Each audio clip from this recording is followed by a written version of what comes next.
the Union spy whose silence tore her family apart. They said she was quiet, church-going, soft-spoken, loyal to her land, her God, and her kin. But Clara Meriweather made a choice during the Civil War that few women or men could stomach. She chose her country over her blood. A Southern-born daughter of a Confederate family, Clara saw what others refused to: the cruelty behind the cause. She watched her brothers ride off in gray, watched neighbors burn abolitionist barns, watched black men lynched with no trial and no shame. And then she did something no one expected. She started passing secrets to the Union, disguised as gossip, hidden in quilt stitching, buried in Bible margins. She fed troop positions, names, maps, whatever she could get. And when the war ended, she wasn't celebrated. She was disowned. Her mother refused to speak her name. Her brother threatened to kill her if she ever returned. Her grave would be dug in northern soil by strangers. No statue, no songs, just whispers. She betrayed her people. But the truth? Clara didn't betray anyone. She just refused to lie for them. They called it Meriweather House, a proud brick estate tucked behind a curtain of oak trees in rural Virginia. Tall, stately, and filled with the weight of old Southern pride. It was where Clara Meriweather was born, and where her loyalty first began to crack. She had grown up in that house, stitching linens beside her mother, reciting scripture in the parlor, learning that silence was a woman's safest weapon. Her brothers went off to war with grins and gray coats. Her father kissed them at the gate and called them patriots. Clara waved goodbye, but she didn't wave proudly. She saw what war really looked like in the eyes of the runaways. Young, barefooted, half-starved men who slipped through the woods and whispered for water at the kitchen door. Black men hunted like animals, praying for mercy from a house full of Confederates. Clara gave them bread, quietly, secretly, until the day she found the letter. It had come from Richmond, tucked between two shipments of fabric, likely misrouted by a careless courier. She wasn't supposed to open it, but she did. It was addressed to her older brother, Samuel, now a Confederate officer. The message inside was coded, but Clara had always been clever. Taught herself Latin in secret, knew her way around a cipher faster than most men with a desk. She read the letter, decoded the map. It detailed the movement of Union soldiers, their expected supply routes, and ambush points being planned by Samuel's division.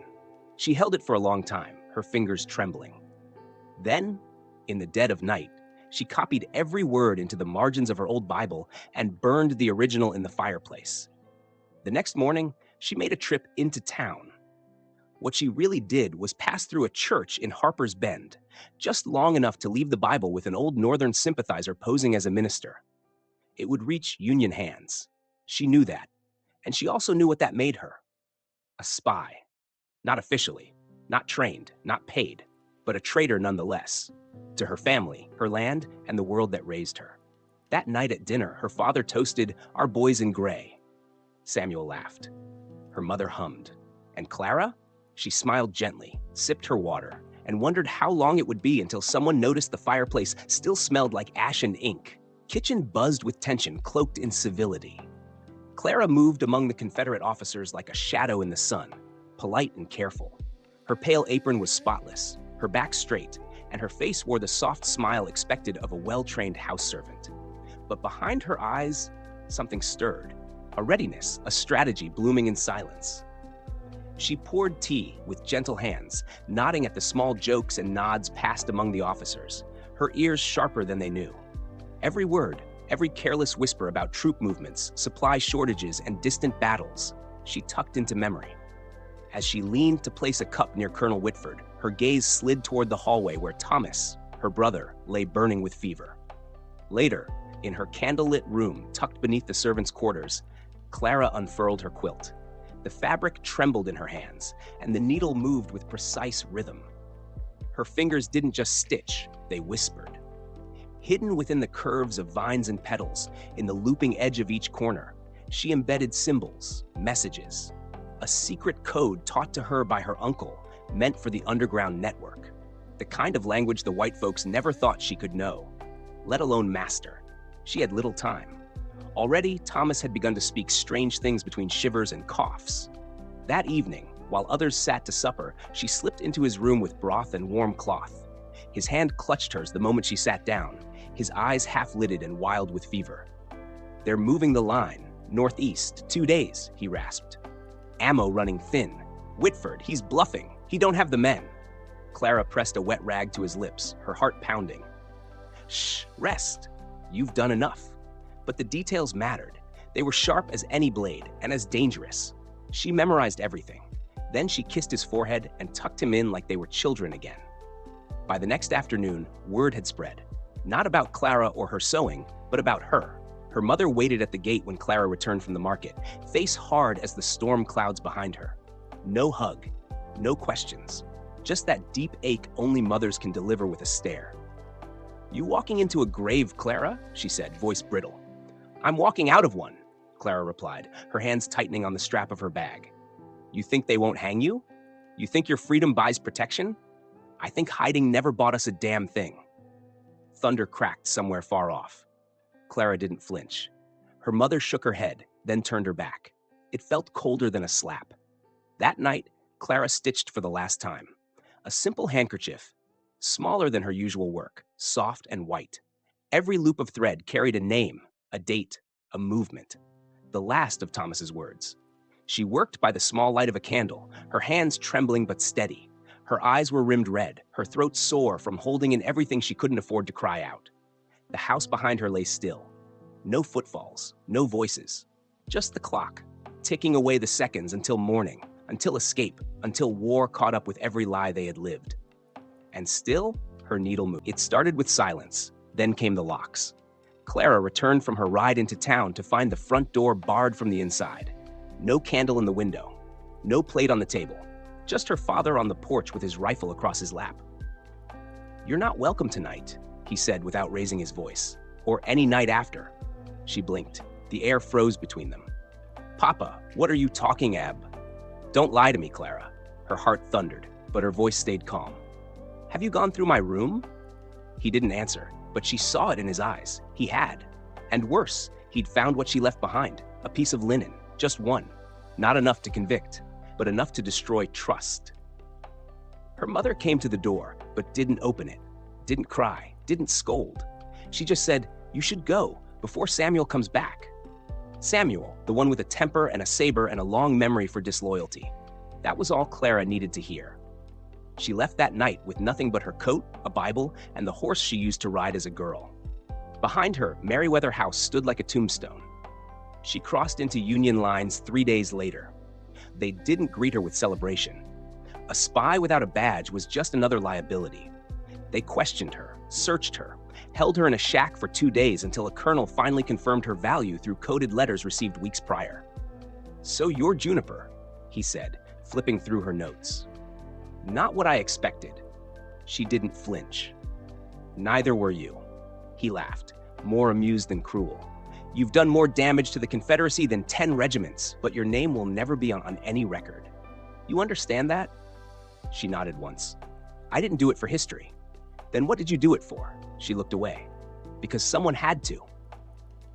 From that moment on, she wasn't just passing messages.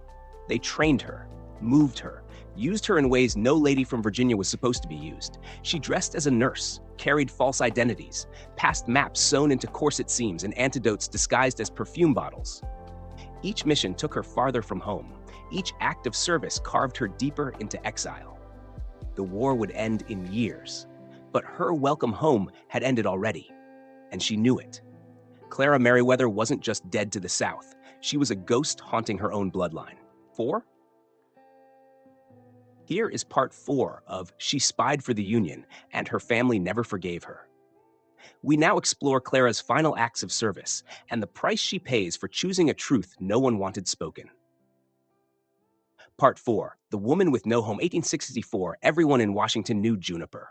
Not by face, not by name, just by results. Every time a Confederate supply line vanished or a raid was preempted, someone whispered, "That's her work again." But Clara didn't care for credit. She slept in barns, bathed in rivers, ate from tin pans when she was lucky, tree bark when she wasn't. The war had swallowed whatever was left of the girl who once embroidered initials in a sunlit drawing room. Then came the final mission. A Confederate general, Garrett Tulliver, was planning a last-ditch assault through Shenandoah Valley. If successful, it would leave thousands dead and prolong a war already gasping for breath. Clara had one job: get inside his encampment, and that meant returning to the South, to Virginia. She disguised herself as a widow, mourning, quiet, unthreatening. It worked. Tulliver's men let her through. She sold candles, cooked bread, kept her head down. By the third day, she'd found the tent, and what was inside made her stomach turn. Detailed maps, confirmed orders, and worst of all, her brother's signature. He wasn't just involved, he was leading the flank. She copied everything, stitched it into her dress lining, planned to ride out that night and deliver it to Union command. But fate had other ideas. A soldier recognized her, not from a wanted poster, not from a mission gone wrong, from home. He was a neighbor once, used to share fence posts and lemonade. Clara, squinting. Clara Meriweather? Lord above, your folks said you were dead. She didn't answer, but that was enough. By nightfall, she was dragged from her tent by torchlight, bruised and bound. Samuel didn't wait for trial. He came in person. He didn't curse, didn't yell. He just looked at her like a stranger. "I don't care if they hang you," he said. "You're already dead to us." She didn't cry, didn't plead. She just said, "I saved lives." He turned away. Not the ones that mattered. But Clara didn't die that night. A Union raid hit just before dawn, loud, swift, and brutal. In the chaos, a young soldier recognized her. He cut her loose, threw her over a horse, and galloped into the fog with bullets tearing through the trees. Clara survived, but she never went back, never saw Meriweather House again, never heard her mother's voice again. And when the war ended, her name wasn't on any plaque, not on any scroll, not even in the footnotes, just a whisper. Juniper, the woman who vanished for the Union and paid for it in silence. After the war ended, Clara Meriweather did not return to Richmond, or to Harper's Bend, or to the oaks surrounding Meriweather House. She went north, to a small town in Pennsylvania where no one knew her name. There, she found work as a seamstress, quiet, diligent, alone. Every stitch she pulled was like another unspoken sentence, another word she couldn't say to the people who once called her daughter, sister, friend. One day, years later, she received a letter. It was unsigned. Just one sentence. "Your mother died last winter. She didn't forgive you." Clara read it twice, folded it once, and burned it in the hearth without blinking. History never recorded Clara's real story. No one came to ask. No one offered a medal. No one stood up in Congress to say her name. But here's what they never erased. The Union Army ended a campaign early because of her warnings. Hundreds of soldiers lived because of maps she stitched into aprons and skirt linings. Whole towns were spared because she chose truth over loyalty. And still she died as a stranger in a borrowed home. When she passed in 1891, the landlady found only two things in her drawer: a worn Bible with tiny code notations in the Psalms, and a quilt square with a Confederate battle plan embroidered into the hem. Her grave, tucked in a quiet corner behind a church, was marked simply, CM, a seamstress, a spy, a silence that saved lives. Today, no statue stands for Clara Meriweather, but sometimes in whispered archives or unrecorded footnotes, her ghost flickers back. She spied for the Union. She did what was right, and her family, they never forgave her. But history? It never quite forgot. Her name never made it into the textbooks. Her story was buried beneath silence, shame, and stitched betrayal. But Clara Meriweather lived.